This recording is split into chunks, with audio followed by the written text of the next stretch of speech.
donc nous finirons par une tâche de réemploi. Parfait, ben, voilà un bon résumé de ces différentes étapes, Dominique. Mais est-ce que tu peux nous en dire plus sur le réemploi? Oui, complètement. Donc, on va essayer de donner un petit peu une définition du réemploi ou du réinvestissement. Donc, cette tâche, on va dire, vise à réinvestir plusieurs outils travaillés au long de la séance. Je vais revenir tout à l'heure sur un exemple très précis. Donc, les apprenants sont amenés à produire en autonomie, mais la consigne, vous le verrez, à la différence de la tâche finale, les guide encore sur les outils à utiliser et s'appuie sur le contexte initial d'apprentissage de la séance. Je préfère vous donner déjà un exemple. Vous le verrez, si par exemple vous avez travaillé, on le verra tout à l'heure avec la vente d'un produit, si vous avez travaillé sur les produits diététiques dans la séance, peut-être qu'en réinvestissement, il ne faut pas leur faire vendre des chaussures de sport parce qu'ils n'auront pas l'intégralité des outils travaillés. Donc, en tout cas, pour le réinvestissement, gardez le contexte qui a été étudié dans la séance. D'accord, d'accord. Donc, si on comprend bien, le réinvestissement, le réemploi clôt la séance et la tâche finale clôt la séquence. Mais est-ce que tu peux nous en dire plus? Est-ce que tu peux nous présenter un cas? Oui, tout à fait. Alors, vous vous souvenez, j'avais présenté ces diapositives déjà au moment où j'avais parlé des savoir-faire langagiers. J'ai préféré vous la remettre pour que ce soit très clair pour tout le monde. Alors, accueillir des clients à la réception d'un hôtel, ça, c'est votre tâche professionnelle principale et donc c'est votre séquence. Et cette tâche va être divisée en 3, on va appeler micro-tâches peut-être: enregistrer les clients à leur arrivée, présenter les services de l'hôtel, proposer des activités touristiques. Ensuite, si on va un peu plus profondément, regardez, on va se baser maintenant sur la séance 1, enregistrer les clients à leur arrivée. Eh bien, il va falloir leur faire apprendre à vérifier leur réservation et à remettre la clé de la chambre. Et on va encore crescendo dans le découpage, si vous voulez, dans enregistrer les clients arrivés, donc vérifier leur réservation. Bien sûr, il va falloir questionner. Vous avez réservé? C'est à quel nom? Vous êtes là pour quelle durée? C'est bien du temps au temps? Il va falloir que vous connaissiez aussi, il va falloir faire connaître le lexique de la chambre. Est-ce que c'est une chambre double, simple? Vous voyez, vous avez tout ça à travailler déjà dans cette séance. Et puis donner des indications. Vous êtes dans la chambre 36 au 2e étage. Voilà. C'est parfait. Ces schémas sont très très clairs, Dominique. Mais maintenant, est-ce que tu peux nous présenter une activité possible de réinvestissement? Tout à fait. Alors, justement, je reprends une diapositive d'Amandine Diogo qui vous avait présenté déjà une simulation, parce que je vais vous donner déjà 2 types de simulations, que vous pouvez faire. Alors, il faut revenir sur la consigne en 3 étapes. C'est ce que nous privilégions en tout cas. Donc, bien mettre la situation, le contexte, bien redonner le rôle, l'identité du personnage à jouer et la tâche, ce que doit faire l'apprenant. Alors, on va essayer au maximum d'être en lien avec le domaine, avec la tâche professionnelle, et donc on va essayer de susciter l'effet de réel. Mais je dirais à ce stade du réinvestissement, seulement susciter. La tâche finale, ce sera différent. Donc, attention, une petite note que vous mettez, Amandine, qui est très importante. La tâche doit être toujours centrée sur le rôle du professionnel. Bien sûr, vous allez dire au client ce qu'il doit faire, mais c'est pas lui le plus important, c'est pas lui que vous évaluez. Parfait. Donc maintenant, on rentre dans le concret. Oui. Et tu nous présentes un exemple d'activité de réinvestissement. Complètement. Donc, on va garder cette séance enregistrée des clients à leur arrivée. Donc, pour le descriptif de l'activité pour l'enseignant, cela permet aux apprenants de réemployer les outils langagiers travaillés tout au long de la séance. Donc, vérifier une réservation et remettre la clé de la chambre. Cette activité va se faire en binôme, donc des groupes de 2, un réceptionniste, un client. Le ou la cliente dispose d'une fiche client avec son nom et la durée de son séjour. Et le et la réceptionniste disposent d'un logiciel de réservation avec le nom des clients, le nombre de nuits, les types de chambres, le numéro de chambre, l'étage, éventuellement l'indication Wi-Fi. Et la consigne pour le réceptionniste, donc on forme bien le professionnel, vous êtes réceptionniste à l'hôtel de la mer, vous accueillez un client, une cliente, vous vérifiez sa réservation et confirmez la durée de son séjour, et vous lui indiquez son type de chambre, le numéro de sa chambre et l'étage. C'est parfait, les consignes sont très claires pour l'étudiant. Mais alors, Dominique, comment peut-on faire pour simuler l'effet de réel, pour que l'étudiant se mette vraiment en situation et que cela ne soit pas trop scolaire? Voilà, oui, je crois que dès le réinvestissement, il faut déjà commencer à rentrer un tout petit peu dans l'effet de réel, même si encore une fois, c'est pour vérifier les acquis, les outils étudiés. Donc, on peut très bien prendre un logiciel, vous voyez, vous faites un tableau et vous allez remplir, par exemple, monsieur Louvain-Pierre, nombre de nuits, le type de chambre, chambre double, le numéro, l'étage, est-ce qu'il a la Wi-Fi? Au client, vous allez lui donner sa petite fiche client. Donc lui, il est Monsieur Louvain et il reste du 3 au 7 juillet. Et puis on peut même pousser un petit peu en donnant une clé réelle. Peut-être que le fait de tenir une clé ou bien qu'il tende son passeport, par exemple, un passeport fictif, par exemple, au réceptionniste, peut les aider à faire une simulation à effet réel. Ah oui, c'est parfait. Ça me rappelle un petit peu la cabine d'avion ou le Oui, repas chez la complètement. résidence de l'ambassadeur d'Amandine Diogo. Exactement. Bon, et alors à ce stade, on imagine qu'il est quand même nécessaire de faire un retour à l'étudiant. On va peut-être faire une évaluation formative. Il faut bien vérifier que les acquis ont bien été Oui, assimilé. assimilés avant d'aller plus loin. Est-ce que tu as des outils à nous présenter? Oui, alors on va pas faire la grosse grille d'observation, hein, mais on peut faire une petite grille, on va dire à minima, hein. Donc on va évaluer quand même la posture professionnelle, c'est-à-dire le respect des codes interculturels et professionnels. Donc vous aurez ça, c'est votre critère si vous voulez, et comme on va dire indicateur, vous avez est-ce que c'est adapté à une situation d'accueil en hôtellerie. Et puis la maîtrise des outils linguistiques, c'est ce que vous aurez étudié en cours. Donc, il faut qu'il puisse vérifier une réservation. Vous avez une réservation, confirmer une durée, dire le lexique des types des chambres, numéro de chambre et étage. Il faut absolument que tout ça soit, on l'espère, avec le petit bonhomme vert. C'est parfait, c'est très très clair. Donc là, nous avons vu un exemple d'activité dans le domaine du tourisme, mais tu as peut-être un autre exemple à nous présenter dans un autre domaine. Oui, Anne, j'ai prévu donc de vous présenter un cas en affaires parce qu'effectivement, vendre un produit, c'est quand même une tâche tellement basique, tellement, on appelle ça, vous savez, les incontournables hein, du français des affaires. Donc, proposer, conseiller un produit et convaincre. Donc, toujours en binôme, un vendeur, un client. Donc, l'enseignant va proposer plusieurs produits. Donc, il aura une photo de produit, une liste des avantages. On le verra tout à l'heure, peu sucré, délicieux, etc. Alors, peut-être vous allez les mettre dans un sac si vous aimez tout le côté ludique ou les disposer sur une table. Et puis, chaque binôme va tirer au sort 2 ou 3 produits et jouer la scène. Donc, la consigne, c'est la consigne pour le vendeur. Vous êtes vendeur chez Biocop. Vous proposez conseiller un produit à votre client et vous prouvez ce que vous dites. Alors, vous prouvez ce que vous dites.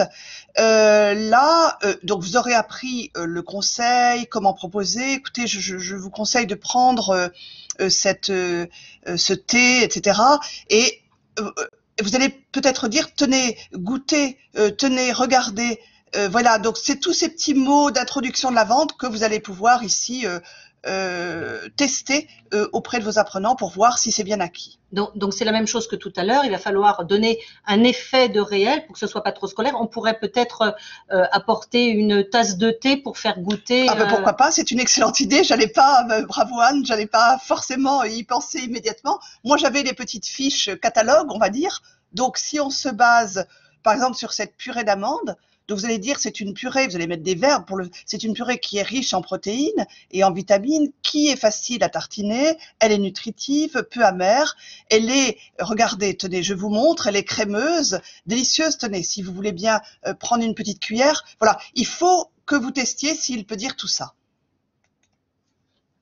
Donc même grille d'évaluation formative, hein, pour vérifier que les acquis, que ces compétences sont bien acquises, pardon. Voilà, et comme je vous le disais tout à l'heure, vous restez bien dans le contexte, hein, à ce stade, il ne faut pas lui faire vendre de chaussures de sport parce qu'il sait vendre, il sait s'adapter à une situation de vente, mais il sait proposer, conseiller, mais il n'aurait pas le lexique, notamment des chaussures de sport ou de leur qualité, etc. Donc ce serait pas juste, hein. Il faut vraiment pouvoir rester dans cette séance sur les produits diététiques.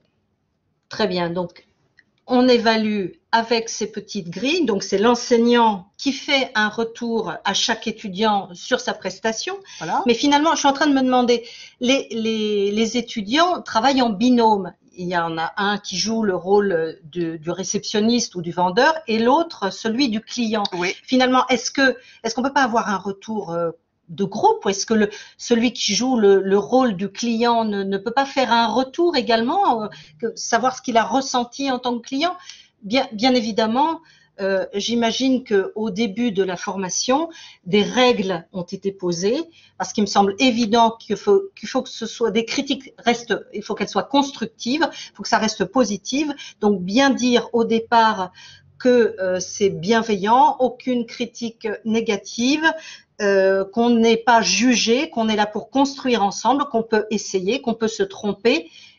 Voilà, complètement. Il faut vraiment avoir, on va voir un peu le retour du groupe.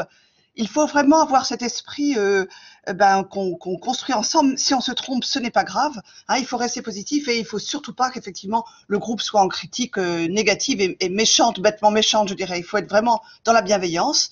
Donc ça peut être le retour du groupe entier.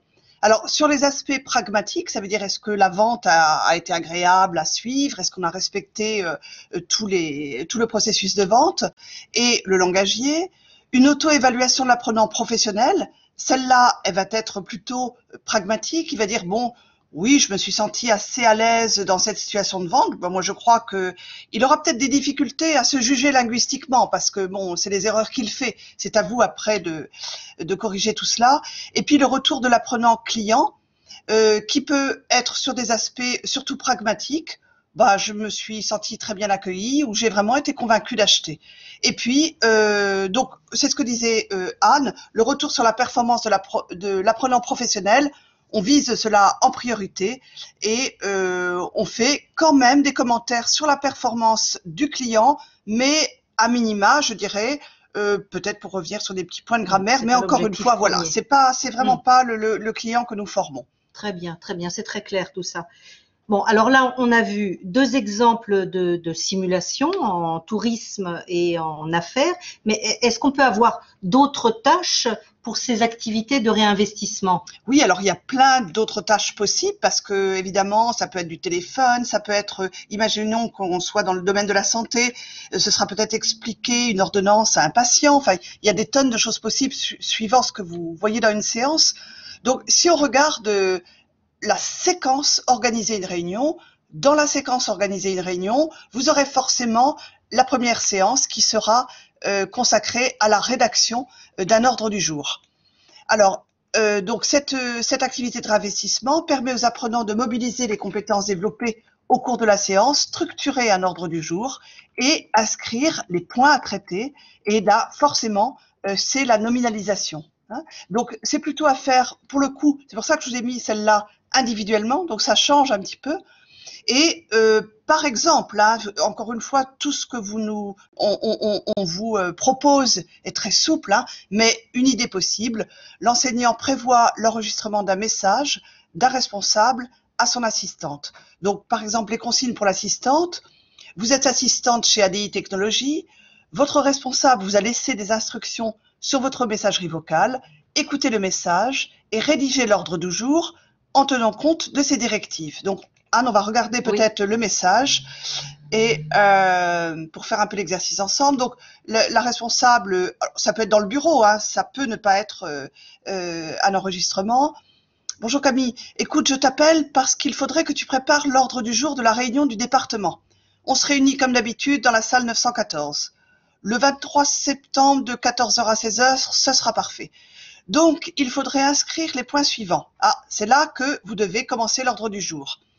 j'accueillerai les participants. Ah, donc accueil, voilà la nominalisation. Puis je rappellerai les objectifs de la réunion, donc rappel des objectifs. Ensuite, il faudra définir la feuille de route annuelle, donc définition de la feuille de route, examiner les fiches de mission individuelle, donc examen des fiches de mission individuelle. Pour finir, on restituera les travaux. Ah, il faut qu'il puisse dire restitution. Et on pourra conclure, conclusion. Voilà, je te laisse voir sur la répartition horaire. Ça veut dire que donc l'apprenant va devoir vraiment bien structurer son ordre du jour en mettant la salle, les horaires et puis en essayant de répartir un petit peu chaque tâche dans les horaires. Voilà. Très bien, très bel exemple. Donc, j'imagine, on imagine qu'à ce stade-là, une nouvelle fois, on va faire une évaluation formative et que la grille n'est peut-être pas tout à fait la même que celle que l'on a vue pour les simulations. Exactement. Donc, la grille, elle est un petit peu différente. On retrouve toujours, bien sûr, notre maîtrise des outils linguistiques. Et là, les indicateurs, notre indicateur principal, c'est la nominalisation. Et puis, par contre, on va plus avoir de posture parce qu'évidemment, on va pas juger si l'apprenant s'assoit bien dans son fauteuil pour rédiger l'ordre du jour. Ça n'a aucun sens. Donc, on va plutôt l'évaluer sur est-ce qu'il s'adapte à la structure d'un ordre du jour? Est-ce que ça ressemble à un ordre du jour? Voilà. Donc, pareil, même chose que tout à l'heure, l'enseignant va faire un retour individuel à chaque étudiant qui aura produit cet écrit. Ouais. Mais comme ce sont des écrits, est-ce qu'on peut faire pas une restitution, mais oui, une évaluation de groupe, un retour de oui. groupe comme on l'a fait pour la simulation? Oui, pendant longtemps, Anne, pendant longtemps, je l'ai fait personnellement chez moi et finalement, je me suis dit, mais non, il faut que le groupe participe parce que vous voyez, c'est très très important, c'est très formateur aussi pour le groupe, puis peut-être que le groupe a des choses à dire, hein. Donc, on peut avoir un retour du groupe entier sur le format et les aspects langagiers. Alors moi, ce que je fais personnellement, je vais choisir un ordre du jour parmi tous les apprenants. Je dis, tenez Thibaut, donnez-nous votre ordre du jour s'il vous plaît, et je vais le diffuser sur le mur ou sur un écran, et on va regarder ensemble. Encore une fois, avec des réactions très positives, et peut-être qu'un apprenant va dire, ah bah tiens, il a mis examination d'émission, c'est pas plutôt examen? Ah bah oui, tiens, c'est examen, donc un petit retour sur la nominalisation. Et puis il y aura l'auto-évaluation de l'apprenant professionnel sur les formats et l'aspect langagier, peut-être qu'il aura des choses à dire, et toujours donc des commentaires bienveillants sont requis. Voilà, toujours les mêmes règles du jeu qui ont été posées dès le départ, la bienveillance, on peut essayer, on peut se tromper, on construit ensemble, et ce sont des critiques constructives. Absolument, voilà. Eh bien Dominique, bravo. Je pense que tu as fait le tour de la question. Nous allons pouvoir maintenant répondre à vos questions si vous en avez. Donc, je vais arrêter de partager le document et vous allez pouvoir voir Dominique et Anne de Creton. Alors, nous vous écoutons, ou plutôt nous vous lisons. Si vous avez des questions, n'hésitez pas. Alors, comme dit Anne, si vous avez des questions, mais ça peut être aussi un ou deux retours d'expérience. Évidemment, on n'a pas un temps infini, hein, mais ça peut être intéressant d'avoir des retours d'expérience, toujours en français professionnel, français de spécialité ou français sur objectif spécifique. Peut-être dans un autre domaine ou voilà, une autre situation que vous auriez fait en réinvestissement. Donc, bien évidemment, ce webinaire sera disponible en replay sur notre site. Bon, il manquera quelques petites secondes au début, désolé, mais le principal y est.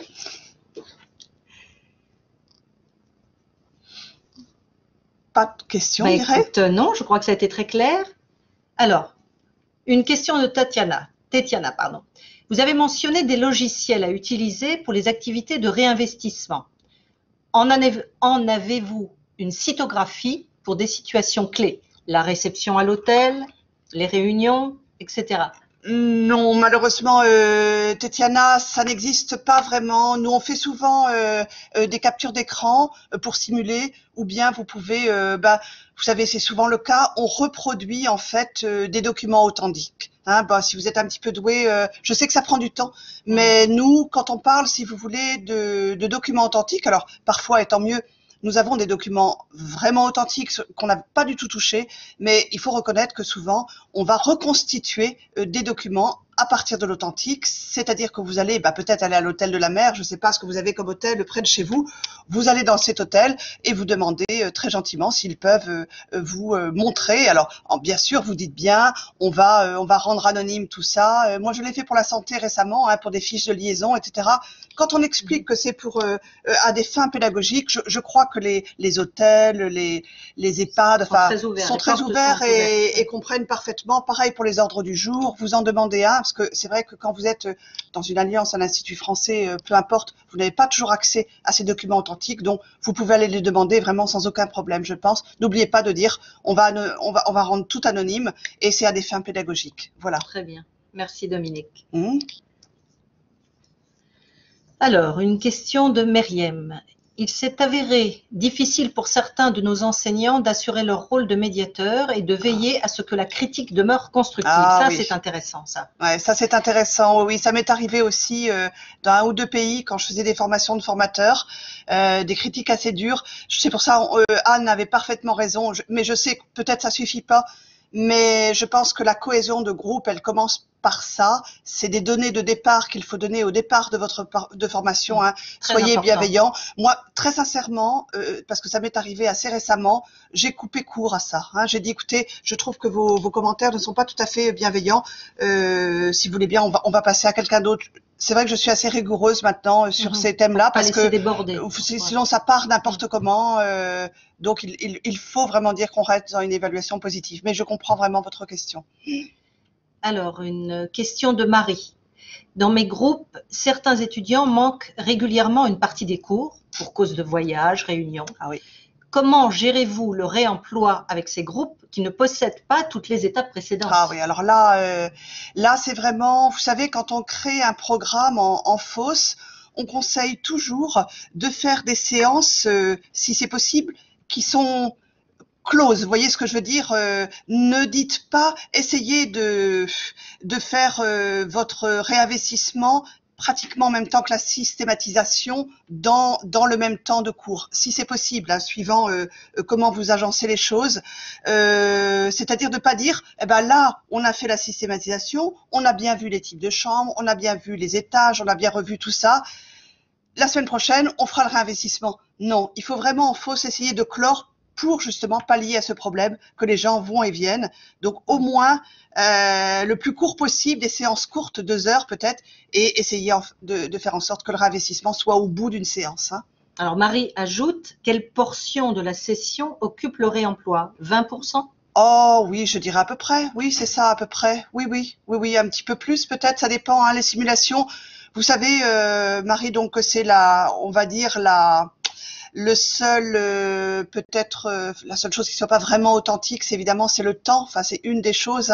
On peut pas faire, par exemple, passer un entretien d'embauche pendant 45 minutes parce que tout le monde s'ennuierait, parce que ça, c'est vraiment quelque chose aussi qu'il faut dire aux apprenants. Ne vous prenez pas trop au jeu non plus, quoi. Il y en a d'autres qui attendent. Donc, vous mettez un sablier, vous regardez votre montre, vous dites, vous avez 15 minutes.